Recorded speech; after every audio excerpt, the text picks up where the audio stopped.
Hello students, कैसे हैं आप सब लोग। उम्मीद है part number 2 dissolution of partnership का अच्छे से समझ गए। पार्टनर्स के खुद के लोन का ट्रीटमेंट क्या होता है वो आपने देख लिया। पार्ट नंबर 1 के अंदर बेसिक्स आपने लर्न कर लिया था। सबसे पहले बैलेंस शीट को खाली करना है, फिर एक एक करके सारे एसेट्स को क्रेडिट साइड बाय बैंक या बाय पार्टनर्स कैपिटल अकाउंट, फिर लायबिलिटी की payment debit side to bank या to partners capital account, balancing figure जो है वो गेन और लॉस आएगा। लास्ट में एक चीज चेक जरूर करनी है कि कोई एसेट्स ऐसी तो नहीं है जिसके बारे में क्वेश्चन ने कुछ नहीं कहा और वो टेंजिबल है, उसकी बुक वैल्यू से उसे रियलाइज करना है। कोई लाइबिलिटी ऐसी तो नहीं इसके बारे में क्वेश्चन ने कुछ नहीं कहा, unrecorded liability sorry outside liability, उसकी पेमेंट आपको अपने आप विद बुक वैल्यू करनी है। ये सब आपने अच्छे से सीख लिया होगा। स्टार्ट करते हैं फुल फ्लेज क्वेश्चन, जहां पे 6 नंबर के रियलाइजेशन के क्वेश्चन हम लोग बनाने वाले हैं। ठीक है, स्टार्ट करते हैं। क्वेश्चन नंबर 1, अचल विचल दो पार्टनर्स हैं और इनकी जो रेशियो है वो है 3:5 और 31 मार्च 2023 को उनकी बैलेंस शीट ये दे रखी है। हमारा सबसे पहला काम क्या होता है बच्चों? सबसे पहला काम है कि हमें बैलेंस शीट को खाली करना है। तो कैपिटल अकाउंट तो कैपिटल में चला जाता है, ठीक है। कैश और बैंक तो कैश और बैंक में चला जाता है ना। तो आप ये दो बचा क्रेडिटर्स और एम्प्लॉय प्रोविडेंट फंड, तो आप बनाओ रिलायजेशन का अकाउंट। यहाँ लिखो डेबिट, एक लेजर अकाउंट है, particular amount realisation account debit credit. यहाँ पे सबसे पहले हम लिखते हैं by sundry liabilities, by sundry liabilities, और यहाँ लिखते हैं टू सन्ड्री एसेट, क्योंकि हमको जो बनाना है वो रियलाइजेशन अकाउंट हमको बनाना है। हमें पार्टनर्स कैपिटल अकाउंट और बैंक अकाउंट नहीं बनाना है, तो हम उसकी चीज़ों को भूल जाएंगे जो पार्टनर्स कैपिटल अकाउंट और बैंक में जाता है। जो रियलाइजेशन में जाता है वो ध्यान रखें। क्रेडिटर्स और एम्प्लॉय प्रोविडेंट फंड 17921 1,79,000 21,000, क्रेडिटर्स और employees provident fund, employees provident fund, इनको जोड़ के लिख देंगे। अच्छा, अगला है लैंड बिल्डिंग मशीन और डेटर्स। लैंड बिल्डिंग मशीन और डेटर्स, लैंड बिल्डिंग मशीनरी और डेटर्स। लैंड बिल्डिंग कितना है क्लास? 4,3,222, 4 लाख 3 लाख 2,22,000। मैंने इसको अंदर क्यों लिखा है? ताकि मैं इसकी टोटलिंग करके एक ही फिगर बाहर लिखूं, मुझे बार बार 2 बाई बाई नहीं लिखना पड़ेगा। तो ये आ गया 9,22,000, ठीक है। और इसका आएगा 179 प्लस 21 2 लाख। तो हमने सबसे पहला काम जो करा, हमने बैलेंस शीट को खाली कर ली, बैलेंस शीट के हर एक आइटम को ट्रांसफर कर दिया, सबसे पहला काम। दूसरा काम एडिशनल पॉइंट को कवर करना। फिर लास्ट में चेक करें कोई एसेट कोई लायबिलिटी रह तो नहीं गई, अगर रह गई होगी तो उसको पे अपने आप करेंगे with their book value, asset को बेचेंगे with their book value, but asset tangible होना जरूरी है। फर्म डिसॉल्व हो गई, लैंड बिल्डिंग राइज 4,30,000। तो असेट जब भी बिकेगा क्रेडिट साइड बिकेगा, ठीक है। देखो by bank land and building, वो था कितने का मुझे उस बात से कोई लेना देना नहीं है कि वो 4 लाख का था या 6 लाख का था या 2 लाख का था। मुझे इस बात से मतलब है कि लैंड बिल्डिंग जो बिका है वो बिका है क्लास 4,30,000 से, मुझे उस चीज से मतलब है। 4,30,000 से सेल हुआ है। डेटर लाइज 2,25,000 विद इंटरेस्ट, तो डेटर से मिला 2 लाख और 1,000 रुपए वो recover for bad debts return of last year. पिछले साल 1,000 रुपए डूब गया था, मिल गया। भैया मेरी बात सुनो, पैसा जब भी आएगा रियलाइजेशन में क्रेडिट साइड, ठीक है, तो कितना पैसा मिल रहा है? 225 और 1 लाख 1,000, ठीक है। लिखो बैड डेट रिकवर 1,000, डेटर्स 225। और वो था कितने का मुझे उससे कोई लेना देना नहीं है कि डेटर 2,22,000 के थे, कम के थे, ज़्यादा के थे, मुझे नहीं देखना। यही इस चैप्टर में मुझे अच्छी चीज़ लगती है, कोई प्लस माइनस नहीं करना, जो जितना है उसको उतना लिखते चले जाओ, बस that's it. There was an unrecord investment sold for 25,000, आ रहा है ना पैसा, अनरिकॉर्ड इन्वेस्टमेंट 25,000, अनरिकॉर्डेड इन्वेस्टमेंट्स 25,000, जो जितने का है बस आप उतना लिखते चले जाओ, ठीक है। Which took over machinery 2,80,000 for cash. No, मैंने आपको कहा था कि अगर कोई पार्टनर किसी एसेट को ले जाके कैश हमें दे देता है तो हमें तो कैश मिल गया ना 2,80,000, तो 2,80,000, और ये किस चीज़ के लिए मिला है क्लास? मशीनरी। अब वो था कितने का मुझे नहीं देखना, बस बिका कितने का मुझे उससे मतलब है। 50% of the creditors were paid 4,000 less in full settlement and remaining creditors were paid full amount। मेरी बात सुनो, बहुत अच्छा पॉइंट है और बहुत प्यारा पॉइंट है। क्रेडिटर्स है 1,79,000 के, ध्यान से देखना, क्रेडिटर्स है 1,79,000 के, तो 50% जो बनेगा वो बनेगा क्लास 89,500, 89,500।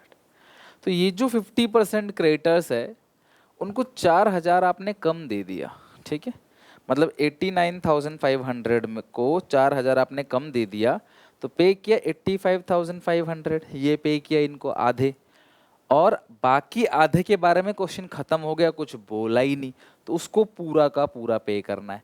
कुल मिला के बात तो यही हुई ना कि बस इन क्रेडिटर्स को 4,000 रुपये आपने कम दिए। देखो टोटल क्रेडिटर्स है 179, आधा कर दिया आधा कर दिया, इस आधे क्रेडिटर्स को 4 कम दिया, इसके बारे में क्वेश्चन ने कुछ भी नहीं कहा, तो क्रेडिटर्स की पेमेंट आपको अपने आप करनी है। तो 175,000 क्रेडिटर्स की पेमेंट हो गई, लिखो टू बैंक क्रेडिटर्स 179 था, 4 कम दे दिया, 1,75,000। तो अगर आप देखो तो आपने सारे पॉइंट्स पढ़ लिए। पॉइंट्स पढ़ के आपको यही पता लगेगा कि डेबिट साइड लिखना है या क्रेडिट साइड। पैसा दे रहे हो तो डेबिट, पैसा ले रहे हो तो क्रेडिट, दैट्स इट, और कुछ नहीं।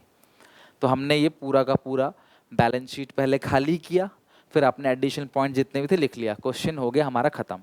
लेकिन लास्ट में एक चीज़ जरूर चेकआउट करना, क्या ऐसी कोई लाइबिलिटीज़ के बारे में क्वेश्चन ने कुछ नहीं कहा? हाँ है, एम्प्लॉयज़ प्रोविडेंट फंड, उसके बारे में कुछ भी नहीं कह रहा क्वेश्चन, तो 21,000 अपने आप ही आप पे कर दो।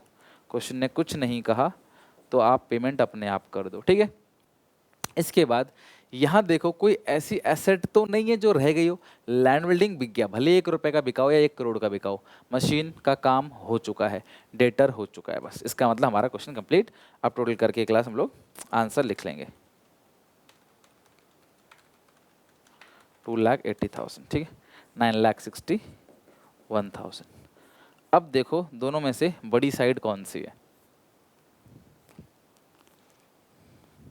961 प्लस 2 लाख, 11,61,000, 11,61, 43,000 का बैलेंस यहाँ आ रहा है, 11,61,000, 11,61,000, 11,61,000, 11,61,000 माइनस करेंगे 43 माइनस 196 आ गया 43,000। जो लिखेंगे हम लिखेंगे to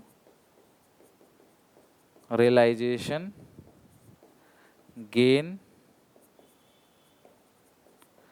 transferred to capital account of, किसी कैपिटल अकाउंट में जाएगा, अचल और विचल रेशियो है 3:5, अचल विचल 3:5,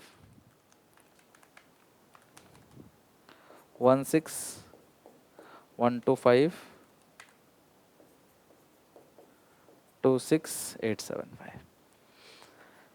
तो ये हो गया क्लास आपका पूरा का पूरा क्वेश्चन रिलाइजेशन अकाउंट का दी एंड। आई होप आपको ये क्वेश्चन अच्छे से समझ आया होगा।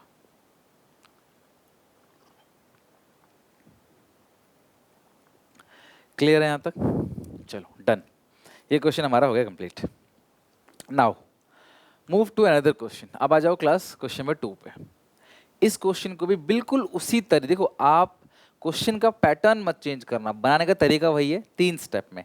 बैलेंस शीट खाली करो सबसे पहले, फिर देखो एक एक एसेट को बेचो, लायबिलिटी की पेमेंट करो, लास्ट में चेक कर लो कोई ऐसी एसेट या लायबिलिटी या कोई ऐसे टेंजिबल एसेट या लायबिलिटी तो नहीं रह गई, इंटेंजिबल्स को इग्नोर करके चलना है।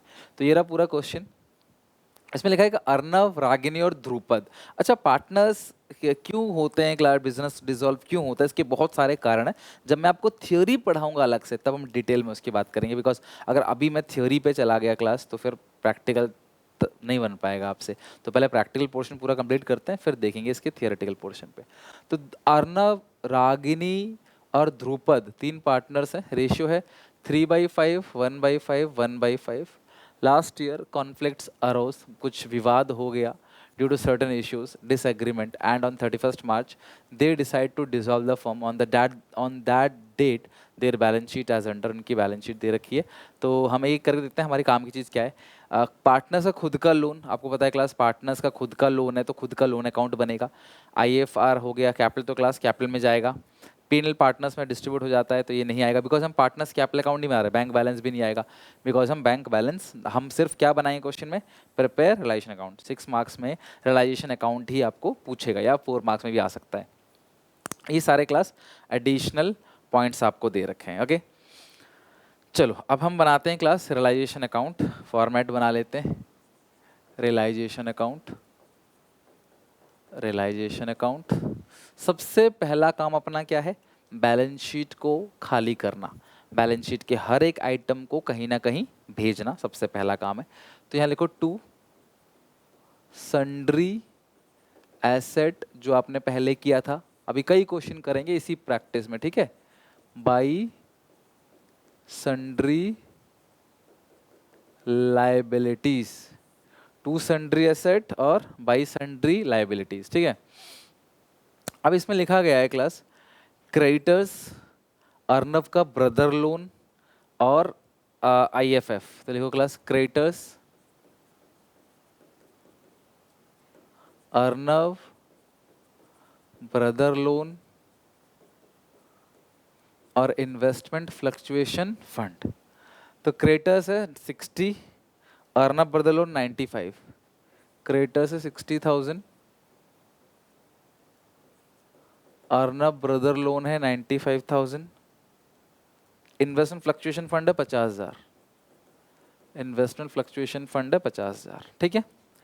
तो खुद का लोन जो है वो नहीं लेते, उसके लिए हम लोन अकाउंट बनाएंगे। जो खुद का लोन है ना, ध्रुपद लोन, उसके लिए लोन अकाउंट बनाएंगे, वो भी मैं दिखा दूंगा आपको भी। ये रहा Dhrupad loan account, Dhrupad loan account. Requirement नहीं है, लेकिन मैं तुम्हें बताता हूँ कि हम क्यों बना रहे हैं, क्योंकि क्या पता इसका बैलेंसिंग फिगर रियलाइजेशन में चला जाए और फिर उसको हम रियलाइजेशन अकाउंट में ट्रांसफर करें, इसलिए थोड़ा ध्यान रखना पड़ता है। तभी मैंने तुम्हें लोन अकाउंट को अलग से पूरा कराया डिटेल में। BD कितना है क्लास ध्रुपद का, 1 लाख, ध्रुपद लोन अकाउंट 1 लाख, ठीक है। इन्वेस्टमेंट फ्लक्चुएशन फंड इधर हो गया सारा का सारा ना। अब इधर देखो डेटर, अच्छा एक चीज और, जब भी प्रोविजन फॉर डाउटफुल डेटर उसको अलग दिखाना होता है। देखो यहाँ पे डेटर तो आप पूरा का पूरा यहाँ दिखाओगे, डेटर्स आप पूरा का पूरा दिखाओगे यहाँ 170, ठीक है। डेटर हमें पूरा दिखाना है, लेकिन जो ये प्रोविजन फॉर डाउटफुल डेट है ना, इसको आप हमेशा इधर दिखाओगे, और होना कुछ नहीं है इसका, बस इसको दिखाना है। मैंने आपको पहले भी बता रखा है कि प्रोविजन फॉर डाउटफुल डेट्स और IFR या IFF, ये बस यहाँ आ गया इसका, और कहीं कोई ट्रीटमेंट नहीं होगा, किसी क्वेश्चन में कुछ नहीं होगा, ये उठ के यहाँ आता है, बस जगह यहाँ पे घेर ली इसने, इसके अलावा कुछ भी इसका ट्रीटमेंट नहीं होगा। PFDD और IFF बस यहाँ पे आता है, और कुछ भी नहीं होना इसका, दैट्स इट। सर यहाँ अगर सीधा 150 दिखा दे तो क्या दिक्कत है, 170 यहाँ दिखा रहे हो, 20 यहाँ दिखा रहे हो, क्लास प्रेजेंटेशन 0.5 मार्क्स डिडक्ट होंगे इसके, तो इसीलिए आप ऐसा ना दिखा के पूरा का पूरा डेटर यहाँ, प्रोविजन यहाँ। सिमिलरली कोई फिक्स असेट अगर हो तो वो पूरा यहाँ, अगर उस पर कोई डेप्रिसिएशन माइनस करके दिखा रखा है वो यहाँ पे दिखाना है। तो ये आप ध्यान रखना, डेटर और PFDD वाली बात बहुत इंपॉर्टेंट है। PFDD credit side, debtor debit side. Stock investment building, stock investment building, stock investment building. तो स्टॉक है, 150, 250 और 3 लाख, 150, 250 और 3 लाख। तो अगर आप देखो तो हमने बैलेंस शीट पूरी खाली कर दी, हर एक चीज को जहां भेजना था वहां आपने भेज दिया। ठीक है, अब इसकी टोटलिंग कर लो, आप लगाओ हिसाब कितना आ रहा है। टोटलिंग आप भी करते चलना, मेरे से कुछ गलत टाइप हो जाए। 60,000 प्लस 95, तो टोटल आ गया 225, 2,25,000, 170, 150, 250, 3 लाख, 8,70,000। ठीक है। अर्नव अग्री टू पे हिज ब्रदर लोन। अर्नव कहता है कि मैं अपने भाई के लोन की पेमेंट करूंगा। ठीक है, तो अर्नव के ब्रदर का लोन अर्नव कहता है, तो आएगा to Arnav capital account brother loan. Arnav कहता है भैया मैं अपने भाई के लोन की पेमेंट करूंगा, तो अर्नव के भाई के लोन की पेमेंट तो अर्नव ने कर दी जी। ठीक है, उसने खुद रिस्पॉन्सिबिलिटी ली है। अगर पेमेंट होती तो बैंक के नाम से लिखते, और अगर अर्नव कह रहा मैं खुद ही पे कर दूंगा तो लो उसके नाम से लिख दिया। Investment realise 20% less, creditors paid 20% less. Creditors ये रे 60,000, 20% लेस पे कर रहे हैं यानी 48,000। लिखो टू बैंक। अब यहाँ किसी का नाम नहीं लिखा है ना, तो बैंक के नाम से आएगा। क्रेडिटर्स 48,000। ठीक है, क्रेडिटर्स 10% लेस है ना, तो क्रेडिटर्स 10% लेस है, तो 60,000 का 10% 6,000 होगा, तो क्रेडिटर्स की पेमेंट करेंगे 54,000। क्रेडिटर्स 10% लेस है तो 54। Investment realise 20% less, investment 20% less realise हो रहा है, तो लिखो बाय बैंक इन्वेस्टमेंट 20% लेस। तो इन्वेस्टमेंट है कितने का, आपको क्वेश्चन बुक से नहीं देखना है, यहीं से देखना है। इन्वेस्टमेंट कितने का है 2,50,000, 20% लेस कर दो कितना आएगा 2 लाख। इन्वेस्टमेंट्स 20% लेस, यानी 250 था, 20% लेस कर दो कितना आएगा 2 लाख। आ रही क्लास मेरी बात समझ। तो इन्वेस्टमेंट्स 250 था, 20% लेस कर दिया तो 2 लाख का। बिल्डिंग ऑक्शन बहुत अच्छा पॉइंट है, ध्यान समझना। यहाँ पे दो अलग अलग तरीके से बच्चे आंसर लिखते हैं। ऑक्शन का मतलब नीलामी। बिल्डिंग नीलामी हुई 3,55,000 और जो कमीशन ऑफ ऑक्शन था 5,000। जो ऑक्शनियर होता है, जो बिडिंग करता है, बोली लगाता है, उसका कमीशन 5,000 है। तो देखा जाए तो 355 का बिका 5,000 उसको, तो 350 ही तो मिला बिल्डिंग का, तो बिल्डिंग 350 ऐसे मैं लिखता हूं। लेकिन कुछ बच्चे क्या करते हैं, बिल्डिंग को पूरा दिखाते हैं 350, फिर टू बैंक करके ऑक्शन कमीशन 5,000 दिखाते हैं। बात तो बराबर ही है। यहाँ पे प्रेजेंटेशन में मिस्टेक नहीं होगी। यहाँ पे क्लास आपको नेट जो मिल रहा है पैसा बाहर वालों से मिल रहा है वो 350 ही मिल रहा है, तो आप 350 ही लिख देना। अगर आप पूरा लिखते हो तो भी सही है, ये भी सही है। 50% stock was taken over by Ragini at market price, which was 20% less than the book value and remaining sold at। बहुत अच्छा पॉइंट है, आप करके देख लो। मेजर बच्चे गलती करते हैं। स्टॉक 150 का है, ठीक है, स्टॉक 150 का है, मेजर बच्चे ये गलती करते हैं। तो एक बार आप करके देखो कि आप मिस्टेक करते हो कि नहीं। 50% स्टॉक यानी 75, तो बचा कितना 75। तो 50% of the stock was taken over by Ragini. Ragini ने ले लिया मार्केट प्राइस पे। सबसे पहले आप ये ध्यान रखना कि मार्केट प्राइस कहते किसको हैं, 20% less than the book value. तो बुक वैल्यू जो भी दे रखी है उससे 20% लेस, इसी को बोलते हैं class market price. Book value से 20% लेस जो होता है उसी को हम लोग बोलते हैं मार्केट प्राइस। तो बुक वैल्यू 75,000 है, 20% लेस कर दोगे तो बनेगा 15,000 यानी कि 60,000। सॉरी, तो आधा स्टॉक तो रागिनी ने ले लिया है ना, कितने में 60,000 में। ठीक है, तो रागिनी ने लिया है, तो मैं लिखूंगा by Ragini, by Ragini capital account. Half stock उसने लिया है 60,000 में। हाफ स्टॉक कितने में लिया है 60,000 में। तो जो आधा स्टॉक है वो रागिनी ने लिया है मार्केट प्राइस पे which was 20% less than the book value, ठीक है। और जो रिमेनिंग बचा है 75,000 वो भी मार्केट प्राइस पे ही बेच दिया, बुक वैल्यू नहीं लिखा है। तो यानी इसको भी 20% डिस्काउंट में बेच दिया, यानी 60,000 में। क्योंकि जो रिमेनिंग बचा हुआ है ना वो मार्केट प्राइस से बेचा, और मार्केट प्राइस बुक वैल्यू से 20% कम है, तो ये भी 60,000 का ही आएगा। रिमेनिंग स्टॉक वो भी कितना आएगा, 60,000 का। मेरी बात समझ रहे हो? तो ये है कहानी। इसमें मेजर बच्चे गलती करते हैं कि बुक वैल्यू पे ले लेते हैं लेकिन लिखा है मार्केट प्राइस। अच्छा अगला, ये वाला पॉइंट बहुत अच्छा है। क्या लिखा हुआ है, डिसोल्यूशन एक्सपेंस 8,000 का है, ठीक है। आप मेरी बात ध्यान समझना, डिसोल्यूशन एक्सपेंस कितने का, 8,000। मैं तुम्हें बताऊंगा अभी आगे चल के रियलाइजेशन एक्सपेंस के अलग अलग केसेस में स्पेशल क्वेश्चन कराऊंगा जहां पे अलग अलग केसेस होंगे, क्या ट्रीटमेंट होगा। अभी के लिए ध्यान समझना, टोटल डिसोल्यूशन एक्सपेंस 8,000 का है।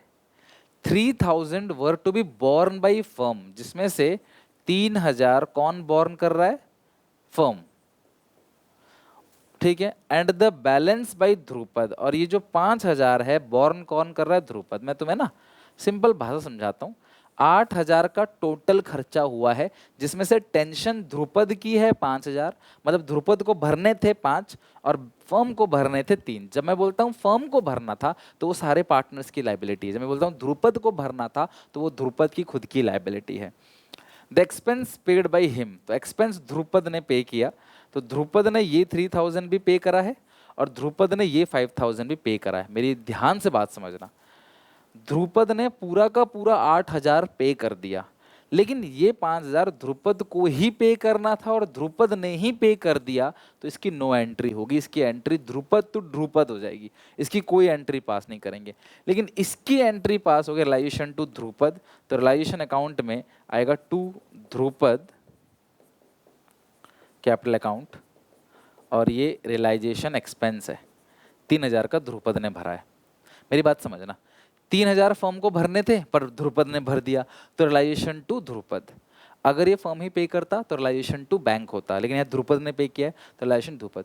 सर 5,000 भी तो ध्रुपद ने पे किया है, लेकिन वो ध्रुपद का ही खर्चा था, ध्रुपद ने पे कर दिया, फर्म को क्या मतलब है भाई, ध्रुपद का अपना कोई खर्चा था, उसके सर की टेंशन, उसने पे कर दिया, बिजनेस को उससे क्या मतलब है, नॉन बिजनेस एक्टिविटी हो गई।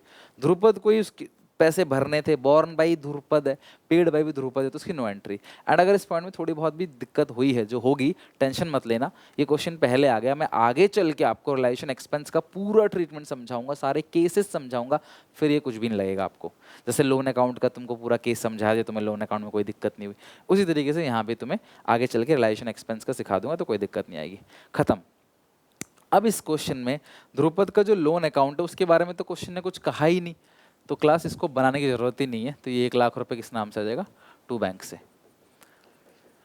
मतलब ध्रुपद को 1,00,000 पे कर देंगे। तो ना यहाँ कोई रियलाइजेशन अकाउंट का इन्वॉल्वमेंट है ना कुछ, तो आप रियलाइजेशन अकाउंट में इसको लिखोगे ही नहीं कहीं पे, या आएगा ही नहीं कहीं पे, क्योंकि सारा पैसा तो बैंक से दे रहे हैं, क्वेश्चन कुछ नहीं कह रहा, सारी पेमेंट बैंक से कर रहे हैं। तो ये मैंने एक्स्ट्रा बना दिया, इसकी कोई ज़रूरत नहीं है। मैं इसलिए इसको बना रहा था ताकि कहीं ऐसा ना हो कि कोई असेट लेके जा रहा हो ध्रुपद, तो फिर टू रियलाइजेशन लिखें। अगर ध्रुपद के लोन में टू रियलाइजेशन लिखा तो रियलाइजेशन में भी फिर बाई ध्रुपद आएगा, है ना, तो इम्पैक्ट दिखेगा रियलाइजेशन में, इसीलिए मैंने बनाया। बट हाँ, क्वेश्चन हमारा कंप्लीट हो गया। अब मेरी बात ध्यान समझना, ये हमारा क्वेश्चन कंप्लीट है। अब हमें लास्ट में एक चीज चेक करनी होती है, क्या कोई ऐसी एसेट है इसके बारे में क्वेश्चन ने कुछ नहीं कहा, डेटर्स कुछ भी नहीं कहा, है ना, डेटर्स के बारे में कुछ भी नहीं कहा, स्टॉक के बारे में कह चुका है, इन्वेस्टमेंट कह चुका है, बिल्डिंग, डेटर्स के बारे में कुछ नहीं कहा। और कोई भी टेंजिबल एसेट्स के बारे में अगर क्वेश्चन ने कुछ नहीं कहा होता तो आप उसे अपने आप ही क्या कर दोगे, रियलाइज कर दोगे। आप देखो डेटर्स के बारे में इस क्वेश्चन ने कुछ भी नहीं कहा, है ना, डेटर्स के बारे में क्वेश्चन ने कुछ कहा ही नहीं, तो डेटर्स मान लेंगे उतने का। डेटर्स इंटेंजिबल नहीं है, टेंजिबल में आएंगे, ठीक है। 60 और 170, टोटल आ गया 7,80,000। अच्छा इधर देखते हैं, क्रेडिटर्स के बारे में कहा है, ब्रदर लोन के बारे में कहा है, बस, और तो कुछ होता ही नहीं है। ये दोनों क्लास आउटसाइड लायबिलिटी नहीं है, तो गलती से भी इसको मत रियलाइज कर देना, ये कोई बाहर वालों को थोड़ी देना है पैसा, ऐसा कुछ नहीं है उसमें। अब देखो बड़ी साइड कौन सी है, डेबिट साइड बहुत बड़ी है, तो लॉस आ गया इस क्वेश्चन में 10,22,000, 10,22,000 माइनस 60 माइनस 780,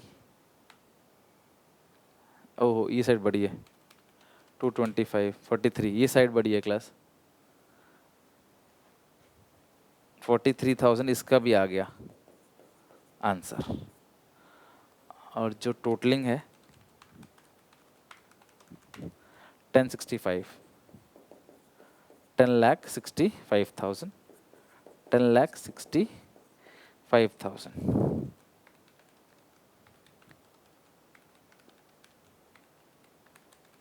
ठीक है, तो ये हो गया क्लास।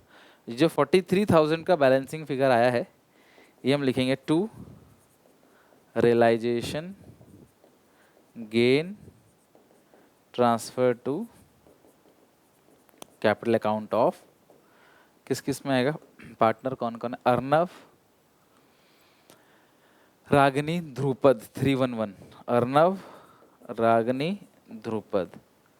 तो 43,000 है, 5 से डिवाइड दोगे 8600, 8600, 25,800।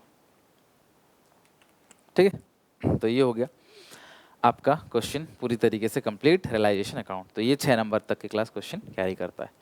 ओके, तो ये करके हर एक चीज़ बहुत क्रिस्टल क्लियर लिखा हुआ है अच्छे से, आई होप आपको समझ आ गया होगा।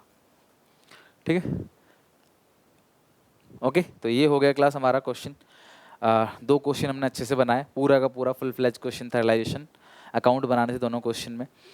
और इसी रियलाइजेशन अकाउंट की लेजर पोस्टिंग करेंगे तो पार्टनर्स कैपिटल अकाउंट और बैंक अकाउंट बन जाएगा। आप चाहो तो अपने आप से प्रैक्टिस कर सकते हो, लास्ट में बैंक अकाउंट मैच करके देखना हो रहा है कि नहीं हो रहा। बाकी मिलते हैं नेक्स्ट वीडियो में, देन क्लास हम लोग और इसके आगे और बेहतरीन क्वेश्चन बनाएंगे। Till then take care, bye bye, God bless you.